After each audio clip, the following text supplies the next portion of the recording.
What's up, everybody, and welcome to a brand new episode of the Game of the Week show.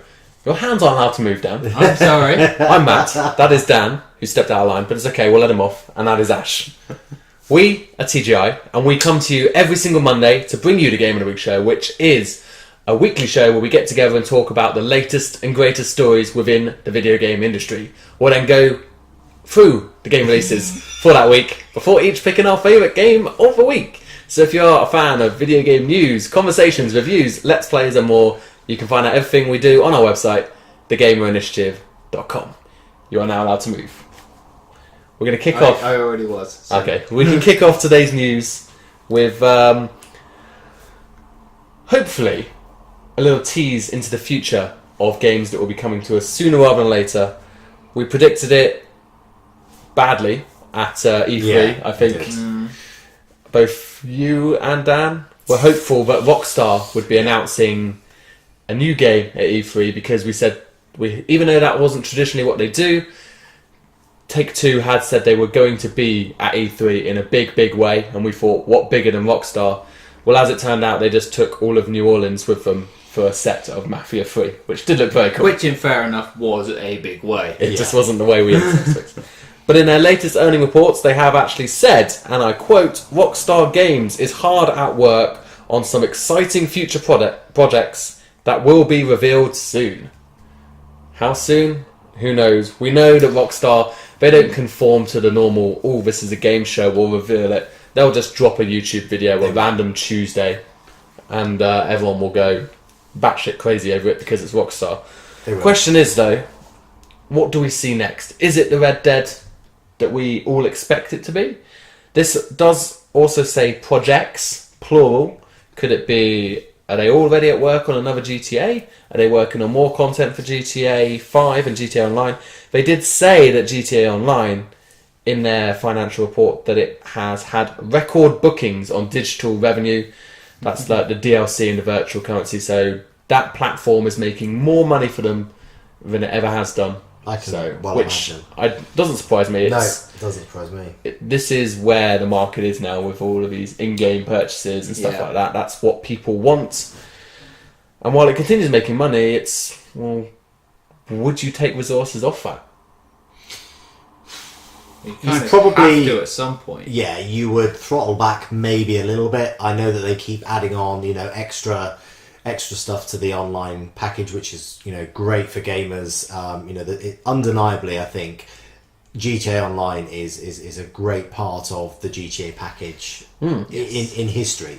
I think, it just has so much choice and diversity within the online games. You've got different game modes. The world is vast. You can play, up to 16. You can do racing. You can do missions. You can, it really is. And they keep adding onto it, and all of the, the clothing, the cars, houses, everything. It is literally just almost like an online community. It's not like a game. You can do everything. Huge success out of it. To say when it started, it had so many problems that people could very well have just gone, screw it. Yeah, I remember. Well, because it didn't come out with the launch GTA 5, did it? No, it was a month or so later. Yeah, and then everyone and it was buggy. Yeah, we couldn't have the heist that everyone was wanting in the first place. Heists, yeah. Like a year delayed or whatever it was. Took a long time to come along. But where we are now, I think they're gonna probably throttle back a few people off the GTA Online projects and move them into something else, because I think you're always going to have that sort of tick over and turnover of revenue from GTA Online. That's not going to stop, and you don't necessarily need to be constantly. I know they like to be producing new content all the time, but they don't need to. I think what's there is enough. People are happy with it. I certainly go back to it time and time again. Even if it is just for an hour of a night with a few friends, and then I don't touch it for 2 weeks, but then I'll go back again. And I think that's probably what a lot of people are like. It's the sort of game you can go back to regularly.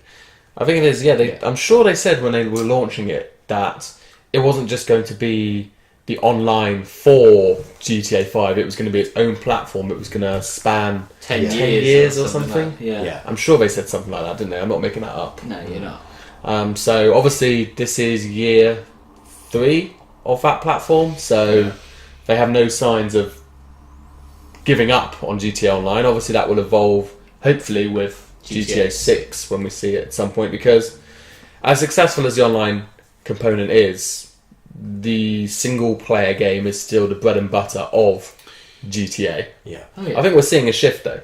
Definitely, this is this generation's World of Warcraft in terms of an online platform. So it is just a vast arena. Yeah. So we shall see.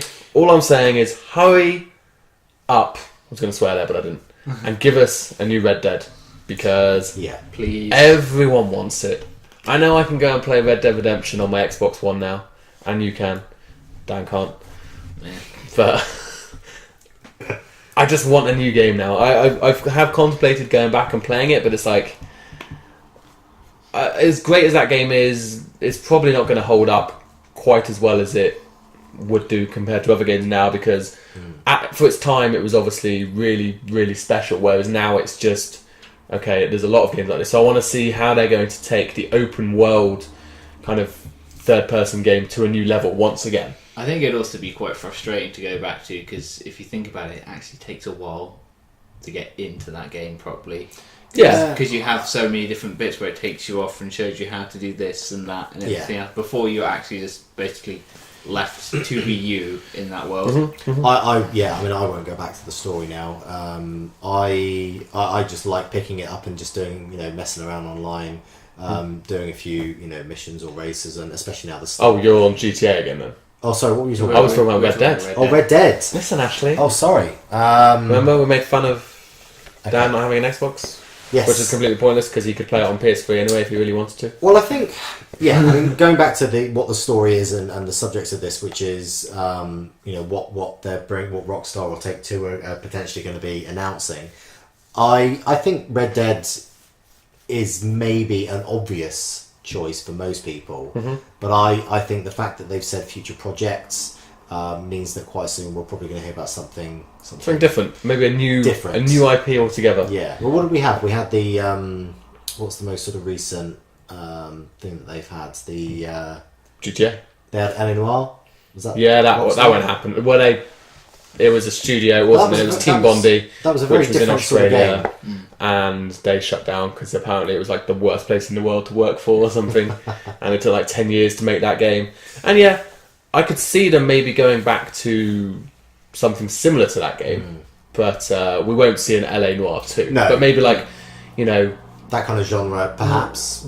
GTA and both, and to an extent, Red Dead is a little bit vigilante, whereas this one might be actually more about the right side of the law. I did like that being on, actually having to be a detective and stuff like that. That was really interesting, but we shall see anyway. Yeah. Who knows right now? Let us know down below what you think they'll be bringing to us in the near future, and maybe even when we will see that.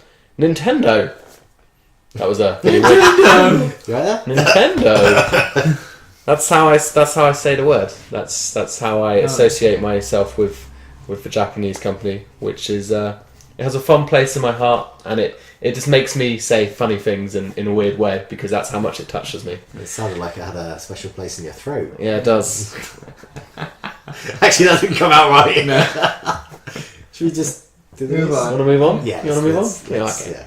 So Nintendo, we talked about last week about the NX with its handheld console, its detachable controllers, and we talked about it at length, so go back and check that out if you haven't already seen it. But following on from that, from the same sources that were talking about the console just last week, they've now kind of given some potential insight into what we can expect to see on the software front for NX when it launches early next year. So we already know The Legend of Zelda Breath of the Wild is coming at some point in 2017 on both the NX and the Wii U. But in addition to that, the reports have suggested that a brand new Mario game and also a Pokemon game could launch alongside The Legend of Zelda, all within 6 months of the launch of the NX console, which I think we talked about last week. It's critical that they have these games on day one. Within 6 months for these three is great, but I would say almost they want to have Zelda and Mario Ready to go on the launch. I don't think it will be. I think probably Zelda will be a launch in, let's say it comes in March, April, and then Mario will be their big summer blockbuster. Yeah. Or maybe even Pokemon will be the summer blockbuster, and then Mario will be the September game, which will then be the September, October, the 6-month period. But they need to have as many must-buy games as possible straight away to get people on this console. I reckon if you come out of the gate with Pokemon ready to go on like big screen console, that would actually help shift quite a few units. Especially now. Because, yes, handheld, great, and so on. But a lot of people, if you can just sit down in your living room and just have it on a massive TV rather than a screen that's like so big, so much more convenient. Well, we don't know exactly what this is going to be. Is it going to be a brand new Pokemon game? Is it going to be Pokemon Sun and Moon, which is obviously coming on 3DS? Is it going to be like kind of a port or upwards of that? Or is it going to be... There's been murmurings about there being maybe a Pokemon Go Plus, which will be kind of a tie-in to the mobile game. Obviously, we'll talk about that in just a moment. And that would be... Do you remember Pokemon Stadium on the N64? Do you remember that game? Do you remember that one? So it was effectively... Basically what you do is you would take your Game Boy cartridge and then you could import your actual Pokemon party from that, and then you could play them in the arena. So yeah, it was a standalone game. It was like a giant battle arena game. Yeah. But yeah, you could... it had to be Pokemon Yellow. It didn't work with Red or Blue. I think it only worked with Yellow, from memory. Because it corrupted my save, and I remember that, and I was really annoyed. But yeah, you could import your own Pokemon and see them in... Well, I don't want to say beautiful 3D. Better graphics than what the Game Boy was giving you. Yes. I just think, with the Nintendo NX, it's a new console coming early next year. It needs to, like you say, it's got to have the big name titles. I think if they try and push Pokemon too late into the year, they're going to miss probably quite a big audience, because I should think by the middle of next year, Pokemon will be 2016 news. And a lot of people will it will never go away, but right now is the peak of Pokemon hype. It's optimal. Yeah, it is right now. I mean, I'm sure if Nintendo could launch the NX right now with some Pokemon Go Plus game with it, they would do it right now if they could, because strike while the iron's hot, isn't it? Exactly. So exactly. Obviously, these are the 3 big first-party names that Nintendo has. But the report has also suggested, something else we also touched on last week, is that they have, in fact, secured a variety of third-party support for their console, including the likes of Sega, Square Enix, Ubisoft, Activision, and also previously had been confirmed was Warner Brothers. Now, when you see the likes of Ubisoft and Activision, that obviously sounds like great news. But then, I was kind of thinking about this a little bit more. When you say Activision... Are you getting the Destiny and Call of Duty Activision, or are you getting their kind of crappy superhero games that they've launched over the last couple of years, like your Spider-Mans, and like again on Warner Brothers, are you going to be getting your big Batman Arkham Knight or whatever the new game's going to be, or is it going to be not a detriment to them, but just the Lego games? I mean, Lego games are fantastic, but you're not going to run out and buy an NX just because it's got the Lego games. Exactly. And then the same with Ubisoft. What's it going to be? Is it going to be like Just Dance and Just Sing? Or is it going to be Ghost Recon? Yes. So big difference. There is a big difference. But it is good to hear at least that they have got a variety of third promising. party. It's promising, yeah. I think we've all agreed that needed to happen. It's the only way that Nintendo are really going to kickstart potentially a sort of new generation of fans and interest in Nintendo consoles, because they have kind of fallen off the wagon a little bit over the last couple of years in the Western world, if you like, in Europe and the US. Definitely. I think. Yeah. So yeah, they need something to kickstart that again. It'll be interesting to see. I'm really intrigued by this whole NX thing, because I respect that by the sound of it they are going very much their own way, and obviously mobile gaming is still very much on the up and up, as we've seen with Pokemon Go, but home console gaming is still the strongest it's ever been. Like Xbox One, PS4 still outselling their predecessors by 30% or something. It's a huge amount. It is a lot. So there is definitely still a lot to be said about console gaming, even in this handheld era that we live in now. Yeah. So we shall see. Obviously, at some point, we'll get some actual news, and then we'll be able to report you facts rather than rumours, reports, and speculation. Yes. So we touched on Pokemon Go quite a bit there, and there's been a variety of updates and news coming from Niantic over the past week. I'm sure a lot of you have been frustrated by the changes that have occurred over the last 7 to 10 days. The first being it's because you don't play. So that's like me telling Ash, "Oh, did you hear Andrew Luck's broken his collarbone? He's going to be out for the whole year." Are you gutted about that? Yeah, exactly. It's all. I play sporadically. I think. Yeah, you do your on your walk to work and stuff, don't you? Basically, and Little stuff. bits and pieces. Yeah. Bits and pieces.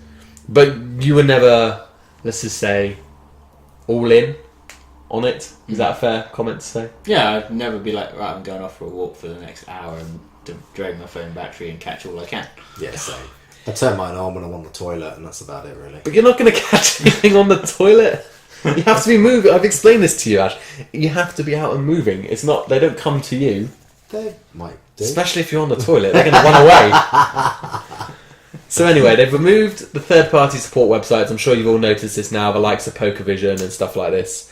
They have finally, this is Niantic, has finally addressed the reason behind it. So they released a blog post and basically said that these particular sites, because what they were doing was getting into the game's API and working out where everything was randomly generating and then telling the audience. It said all of this was putting a huge strain on their server resources, and it was restricting their ability to kind of enhance the game and also bring it to more regions. They've just launched it in Latin America just in time for the Olympic Games. And then they released this graph which basically has like the timeline along the bottom and the usage. I'll put it up on the screen because it's absolutely hilarious. And it's like, see, there's a drop off, so the line's there, and it does go dropped off when they turn them off. No scale on the x-axis, y-axis rather. So it's like, okay, is that a 0.5% drop? Is that a 1% drop? Is that a 70% drop? Yeah. There is no scale to it. And also, as a friend pointed out to me, could that also be the fact that once you switch those sites off, a lot of people stop playing as well? Yeah. So it's like, well, how much of those resources were there actually using on your servers, or was it just a way for you to, in the short term, kick away some of your audience so you could release it? Because obviously there's been huge pushes for them to have it in Rio for the Olympic Games. There has, yes. So, I don't know.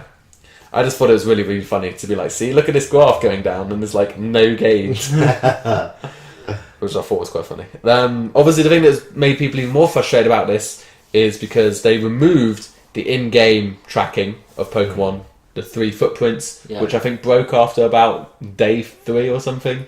It broke pretty quickly, didn't it? Yeah, although apparently there's a possibility that that is just a temporary thing while they actually work on I'm sure it is. But it's just like, we're going to shut down the websites. How it looks is they've shut down the websites and they've completely removed the tracking in their game. Okay, it was broken, so it didn't make any difference. But to remove it, it's like, right, we're taking away our thing.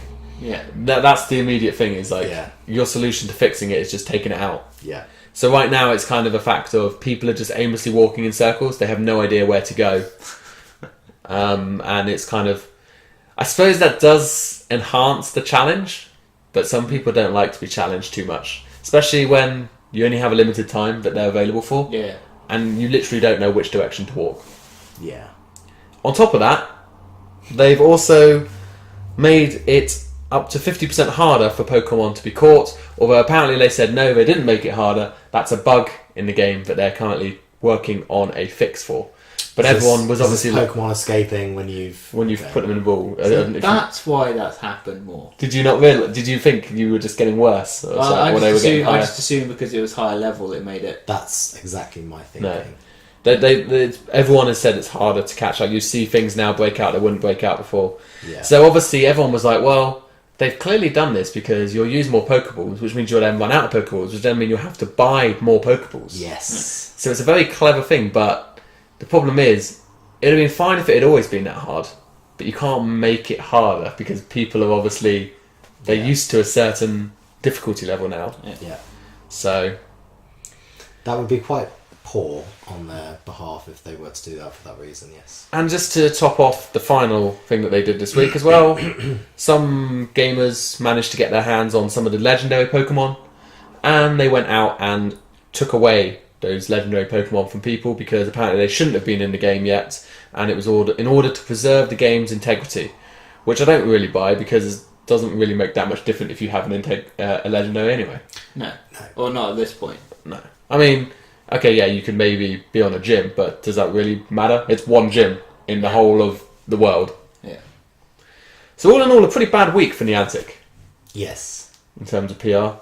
There's also legal stuff going on with them being sued. Sued for trespassing and stuff like yeah. that, which is why you've got the new things on there.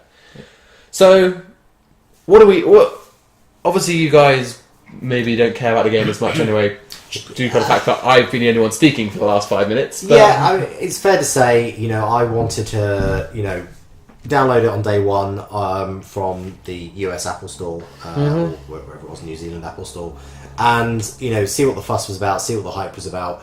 Yes, I did probably spend a good few hours playing it in its first week, but to be honest, the appeal's not there. the appeal's gone. I just have far more important things to do with my time, like sit here and Play golf. talk to a camera, And play golf. and play golf. Yeah, So man, golf is the perfect thing. All you need to do is have that app open and you'd be hatching so many eggs while you're walking around the course. Problem is they've taken away the battery saver mode. Well, yeah, they have taken away that as well. Only on iOS though. Yeah, so it's like that's another reason why I don't use it as much. Because I used to literally my walk to and from, I'd be a case of right, turn it on, Battery hit my saver. phone, it's gone dark, put it in my pocket, it'll track my distance. I But don't doesn't really use up a huge fancy like burning through my battery and also yeah. Well, I know. Pocket. Yeah, I know someone that accidentally managed to buy something because the app was in his pocket and the screen was active. yeah. So it is a shame. It seems that they had like this really, really good product, and they've just found a way to piss people off. Which, when you've got something that's already working, just don't fuck with it. Just leave it alone. Like you were making so much money, and now you've just pissed people off, and people have left. And they probably will come back because they're huge nerds. But I mean, I'm one of them as well, so it's fine. I'm allowed to say it. But it's just like, if it's working, why change anything? Yeah, and they temporarily made Nintendo so much money, and then they lost won- Nintendo so much money Well, in terms of its value. that was investors' idiots. That wasn't really their fault. I would say that was more people not realising that actually Nintendo aren't the ones making the money. Yeah, out but of it was this. great. It was Well, they like- are, but the first week was not. amazing, just to watch the graph go. yeah, Yep. they did. Yeah, So anyway, from one studio or developer that has made let's say a selection of bad decisions, to maybe another publisher that's Got a history of them. they've got a history of them. I wouldn't necessarily say this is a bad decision, but it's definitely a confusing decision. So Battlefield 1 is obviously out in October this year. We're all very excited for it. So excited that we may have considered picking up the £100 collector's edition. Probably not, No. but No. we never know. It does come with a nice 14-inch statue that you'll see on the screen right now. So at this point, Yeah, if you don't have your 12 to 14-inch statue, it's 14's on the high side though. They're normally around 10, 11, 12, so Yeah. it's a decent sized statue. Yeah. You get a deck of playing cards because, well, when do you not need a deck of cards? exactly. you need cards in the exactly. trench. You're paying £100. I need that deck of cards. Exactly. That is how soldiers pass a load of their free time, by playing cards. So perfect when you're on the battlefield. Basically, all they had to do. Yeah, because I can play cards while I'm gaming. Yeah. Exactly. While you're camping and waiting patiently, game of patience on the side. I was thinking more Snap, but Well, yeah, whatever's your intellectual capacity is. intellectual standard. Yeah. Yeah. We get a messenger pigeon tube, little tiny messenger tube, which has a little ravel of DLC code in there, paper with DLC code. No actual pigeon though. No actual pigeon. No. No pigeons. This is is So, not use your own pigeons. this is not Hatuyu Boyfriend or whatever that game was called, where you made love to pigeons. You get a little patch to sew onto your Eye? army jacket. No, it's not an eye patch. Okay. It's one of a like. You would sew onto your eye anyway. Would you? I was just sew it onto your eye if you. I was again. thinking like special day one patch. It's like only you get this. Only you get it, so that means only you will have the game that works. A propaganda poster and a steel book. All seems pretty cool. They have omitted one tiny detail. I don't know if anyone's The game. caught it yet. Yeah. Correct. There is no game in this collector's edition. Wow. Do you think that's just because someone's accidentally left it off the list? No. It's a real thing. So I was trying to think about why they would do this, and Money. well, yeah. Obviously, yes. But then I thought, well, what collector's edition? let's have a look. Let's have a look. So yeah, everyone got really angry at Halo when they did their Super Collector's Edition, and it came with the digital code rather than the physical copy. So they've gone one better and just not giving you any copy. It kind of defeats the point of collectors. But I suppose on the flip side, what this does do is, if Halo did the trade-in thing, but a true collector's edition, in my mind, should always have a physical copy. But if you're someone that is a digital purchaser and you have all your games digitally, but you want to pick up the collector stuff, you now don't have to buy. Or even with it, the collector's edition, if it came with a digital code, would have cost more. Whereas this way, you can buy the game whenever, or you can pick up the collector's edition stuff at a later date, and you don't have to buy the game again. Because you quite often see this, like collector's editions will go on so cheap. Like I was looking at the Halo one, and it was down to like 80 quid, and I was like, that's quite good value. But then it's like, well, it's not really, because I don't need the game, so I'm still spending 80 quid on the extra in contents, so... Yes, but £100 for that collector's edition, not including a game, is a lot of money. It's basically saying that the statue's got to be worth 80 quid almost. Yeah. Because a deck of cards, what, 2 quid, a little tube. Oh, the DLC's like... So you get the DLC before you get the game as well. Obviously, you can't use DLC without the game. So there we go. Anyway. Does the game come via a different carrier pigeon? Is that what's That happening? must be it. That must be it, yeah. That must be it. I don't know. I reserve on the fact that, again, EA Access members can get 10% off of the game, so they would want to buy it through the store anyway, not through here. I don't know. It's weird, but if you want to buy the collector's edition but didn't want the game, you now have that option on Amazon only. The final item news of today is just a wrap-up of a few releases that are coming pretty shortly. First up, we will go with Quantic Dreams. We know them obviously for Beyond Two Souls and Heavy Rain. And next up is Detroit. But you may or may not remember an old game they made back in the PS2 days called Fahrenheit. Do either of you remember this game? No. It was a very good game, very Quantic Dream-esque, really, heavy story. It sounds familiar. Storyline. Yeah. Really, really good. That's coming... PS2 Classics onto the PS4 August 10th, so that's Wednesday, I believe. Soon-ish. I think that's Wednesday. Then we've got Absolute Drift, which is a very therapeutic arcade racer. Yeah. I like the look of it. Do you like the look of it? I do like the look of it. I do. There's nothing more relaxing than just drifting around life, yeah. Drifting through life without a care in the world. That's what it is. It's a metaphor for life. It is. One road at a time. It is. Oh. Yeah. Or is it one quarter mile at a time? Is the Fast and Furious reference, I believe? Yeah. But I'm guessing you weren't doing that reference. I was trying to think of whether it's one road at a time for Tokyo Drift. I can't remember. That film's so bad that I don't actually. But it's quite good. This Absolute Drift in that you've got that top down perspective, and it's just a perspective you don't get with driving games. It's cool. That's on August 16th, so that will be available in a week's time, just over. Also on the 16th will be episode 4 of Hitman. Yes, that game is still a thing.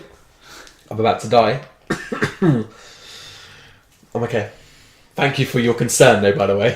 I didn't know what happened to you. So episode 4 of Hitman is coming August 16th, and do either of you care about this? Because we talked about the fact that when episodic was like, well, I don't care anymore. When it went episodic, I decided I was going to not show any interest and not find out anything about the game. Hopefully wait and see when they announce like a full bundle, like they did with Life is Strange, and I'll probably pick up the box set of the whole game. Yeah. Yeah, that's it. I'm waiting for the full game. Like, yes, I've watched Let's Plays and stuff of it, but by the time that the physical or the whole game rolls around, enough time will have passed from each individual Let's Play that I won't really remember what I've seen. Yeah, your memories. You don't have a photographic memory then? No. That's upsetting. That would make life a lot easier. Yeah, it would. So yeah, the only thing you miss out on by waiting till the end is the elusive targets. Yeah. Which are quite a cool thing that they're doing to kind of make the game be kind of almost live, like a live Yeah. thing. Yeah, I do like them, but at the end of the day, yeah, they kind of lost my interest when it's like, I don't want to play one level every 2 months. I just want to play the game. Yeah. And then the final release date, which is pending soon, is No Man's Sky on the PC version, though, is coming on Friday the 12th. So if you're freaking out tomorrow when you're trying to download No Man's Sky and you're looking at all your console friends who are playing it on their PS4, fear not, it is only 3 days behind. Yeah. So Which is good. not too bad. But on a more immediate note, shall we have a look at the games that are available for you to go and buy and play right now? We can have a look. We can have a look. Let's kick off. We're going to go with, I don't know, this is possibly definitely the most critically acclaimed game of the week. Acclaimed! A critically acclaimed game Professor of the week. Yeah. Of a week is Absu on the PS4 and the PC. So this game is coming from 505 Games, who you may or may not know, but they made the classic Journey, not the song or the band or the actual video game that came out on PS3 and then came out on PS4. Also Flower as well. Again, the video game, not the plant in your garden. So are we excited about Absu? It does seem to have a very similar kind of you can tell You can see the that link. it's from the guys that made Flower and Journey. It You definitely can has see that. You know, they've got good credentials, and I don't think it would be a terrible game. Put it that way. It's getting pretty much 9s across the board. Everyone's saying that it is kind of just one of those games. It's I don't like to call it the kind of what do we call them, narrative. What's the words that people call them when it's not an actual game? It's like a narrative story or something. Can't remember what they call them now. A gaming experience. Narrative experience. Narrative Something experience. experience, Yeah. Yeah, okay. It's not going to be a heavy gameplay game, but it's more about the journey that you go on. No pun intended. And from what I've read as well is that it does actually have, on a gameplay level, the best underwater controls in any video game ever. Which, when we think about it, I think we talked about it when we looked at Something last week. Song of the Deep a couple of weeks ago, but we don't have many underwater games. Because underwater levels in games invariably suck. Apart from Sonic, apparently. No, I'm talking. You know, at the time, not now. Okay. Batman, the Telltale series, is also available. More specifically, Episode 1 is available right now on PS4, Xbox One, PC, and pretty much every other platform you can think of. Will Episode 2 be available? Who knows? No one knows. It's Telltale. But Episode 1's there right now. It is £5. You can get the season pass, but there is absolutely zero incentive for you to do so because it is £25, so you will make a total saving. In fact, it will cost you more because if you do $4.99 times 5, that will equal less than $24.99. You will make about a 5p saving if you buy them individually. So you're welcome for all of that money I've just saved you this week. Are we excited? I know we're not big Telltale fans here. You obviously Game of Thrones, so we've always talked about it's got to be that right setting that appeals to you. It does. Is Batman the one for you? Possibly, but I would say probably not. Fair enough. How about you, Dan? No, it's not something that I'm going to be jumping on straight away anyway. I might wait and see, because I know they've had a few launch issues. Well, that was only on the PC. But That's for what you PC get. That's again. what you get for trying a PC game. Fucking nerds. Get a console. But I just want to see how it goes as a general release and so on, because was it a new engine they're using for this time? Yeah, it's a brand new engine, so apparently the performance has been improved. You may see frame rates above like the 10. normal 10 to 12 that Yes. we have seen sometimes in older games. It is good. It did need an update. It was a very dated engine, It was. but so hopefully it's improved. I'm really excited that every other Batman game we've ever had in the past has always been a Batman game, obviously. Yeah. Whereas this seems to kind of give you quite a lot of story about just as much about Bruce Wayne as you do Batman, and I do like that. But I just don't like. Life is Strange is the only one where I've gone episode by episode, and even though I loved playing each episode when it came out, the wait in between fucking sucked. So I'd rather just, if I'm gonna like this, I'd rather just go all in and then just know I can go episode to episode Yeah. Yeah. over just nail it in a weekend or I'd something. much rather wait and see what the overall reception is for the game That's the other thing. once more of it's out, rather Yeah. than just be like, because episode 1 is generally meant to be a strong episode to get people to Of course it is. buy into it. No, But if it's like starts off as like amazing and then massive drop off. that's also the thing. As well. That's why you shouldn't buy the season pass either, Yeah. because like I said, there's no financial incentive to do it right now. Anyway, so yeah, don't give them money before you don't know what literally 80% of the content's going to be like. Yeah. That's a fair point. Are you a fan of battleships, Ash? I am. Well, you can now get a battleship game on your Xbox One, and it is, as expected, Battleships, the board game, the video game. Excited? Semi, I would say. It's a good game. Whether it belongs...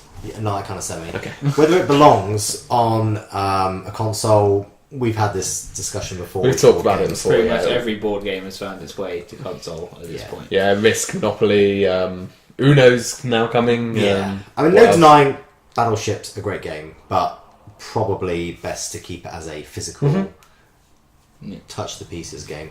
Okay. Don't know what that was. Ash loves to touch the pieces. Let's touch the pieces. On the PS4 and Xbox One, we also have Cannonball, which they have said, I believe, was a brand new genre in the strategy space, which is kind of contradictory because the strategy game is the genre, so how could it be a new genre if it's a strategy game? But it basically looks like Worms, but without worms. So therefore, if you really like those games, that's great, but just go and buy Worms because it's a lot funnier when it's Worms rather than cannons, and also you get the humour in the Worms games as well. Also, speaking of Worms, further down the list, we got something to do with them. Not Worms themselves, but the people who made Worms. Oh, okay, yeah. I was going to be like, where do we do Worms? We then have Dead Island Retro Revenge on the PS4 and Xbox One. This is the little mini 8-bit game, spin-off of the Dead Island franchise. I mean, literally, it's only tied to Dead Island is in the title. It doesn't look like your traditional Dead Island games. It's just a side-scrolling, beat 'em up 8-bit. It does actually look quite cool. I mean, the trailer's a little bit cringy. Trailer's a bit cringy. But the game looks fun, and it's like £4. So, you know, if you like these kind of things, just pick it up. If it gives you half an hour entertainment, you've got your money's worth. So, check that out. We've then got Crinkle Crusher on the PS4 and Vita. This was the tower defense. Oh, yeah, top it's to a bottom, Space Invader-ishy. Space Invader-ishy. Yeah, I They don't know attack. how to They describe come it. down the screen. I know They what you do. mean. They come They down do. the screen like the Space Invaders do, but it's a tower defense game. At the end of the day, doesn't look overly inspiring. There's some touch interface on the Vita version. Obviously, I would hope that they've assigned those to a controller on the PS4. Otherwise, you're going to have a bad time. You are. Yeah, you are. But not really much else to say about that game. Mutant Mud's Super Challenge on the PS4 and Vita. This looks again like a pretty standard 8-bit action platformer game, but reviews seem to be pretty positive on it. It looked quite interesting. Reminded me a little bit of is it I want to say Jetpack Joyride, but I don't think that's right. Like that kind of physics, and then maybe merged with a little bit of Super Time Force a little bit as well. Oh, yeah. It looks cool, but I'm just happy that the Vita's got 2 games this week. So Yeah. that's a good thing. That is a good thing. Check that one out if you obviously need more games for your Vita, even though there are already a vast library on the handheld. And then we also have Overcooked on the PS4, Xbox One and PC. This looks like a lot of fun. This is a couch co-op game, 1 to 4 players, where you're in a kitchen or different kind of setting types kitchens, and you basically have to make all of the orders that are coming in without basically burning the food and kind of salvaging it and stuff. And it's a really interesting concept of a game.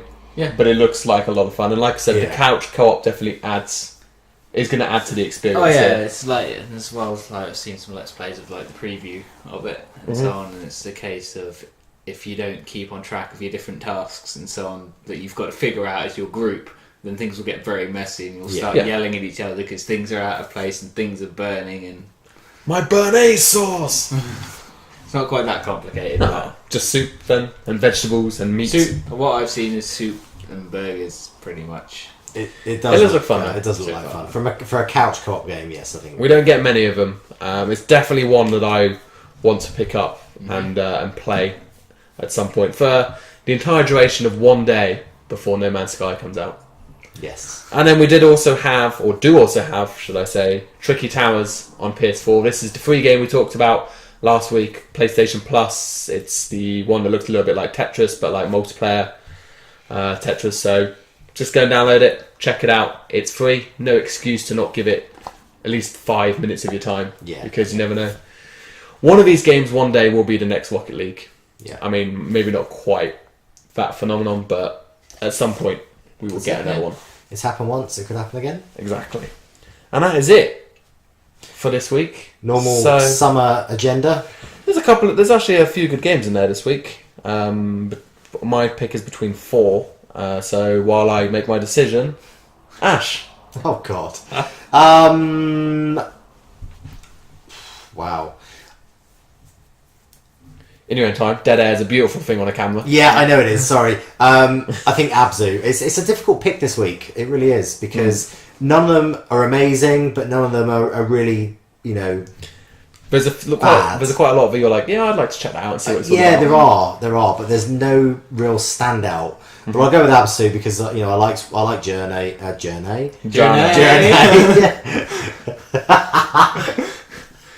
I'm not saying anything. Come back here, Journey. Dan's the only one that makes fun of us whenever we make mouth farts. So the one time, because you take the piss out of me the rest of the time. the one time that he says something, all I do is I remind you that you haven't yet bought an Xbox One. That's all I do. It's not all you do. I don't make fun of you. If anyone thinks I've ever made fun of Dan, just point me to that section of the video because I'm pretty sure I can say hand on heart, but I've never. Okay, never mind. Absolutely, yeah. Absolutely. Dan, Overcooked. Yeah. Those were two of the ones that I was in between, along with Batman and I thought Dead Island looked quite good. I think I'm gonna join Ash and go with Absu. Even though Overcooked looks like a lot of fun, I think Absu will be the better game. So that's why I would recommend that one this week. But I don't think you can go wrong with either of them, personally. And Batman's going to be of a decent quality. Telltale don't make bad games anymore. Oh yeah. I think the Telltale game is going to be good. It's just it's not my kind of game. I'm not saying it's a bad game. No. Just it's not. Well, there are picks of the week. It's your game of the week, and your game of the week is Absu. So there we go. That is it for this week. But make sure you do come back next week because we will have plenty to say on No Man's Sky. For sure, with that game coming out, we will all be playing it over the course of this week. We may even do a whole dedicated party chat. We'll see how much we have to say and check that out. But in the meantime, let us know down below what you think of, like I said, Rockstar. What are they going to come out with? When's it going to be? Will we see the likes of Zelda, Mario, and Pokemon all launch with the NX? Would that make you buy one, or do they need more than 3 games? And if you're playing Absu or Overcooked as well, let us know if you're enjoying those games. Both very different, but both equally fun. But for now, Dan, Ash, thank you as always. Cheers, guys. And everyone out there, thanks for watching. We will see you all next time.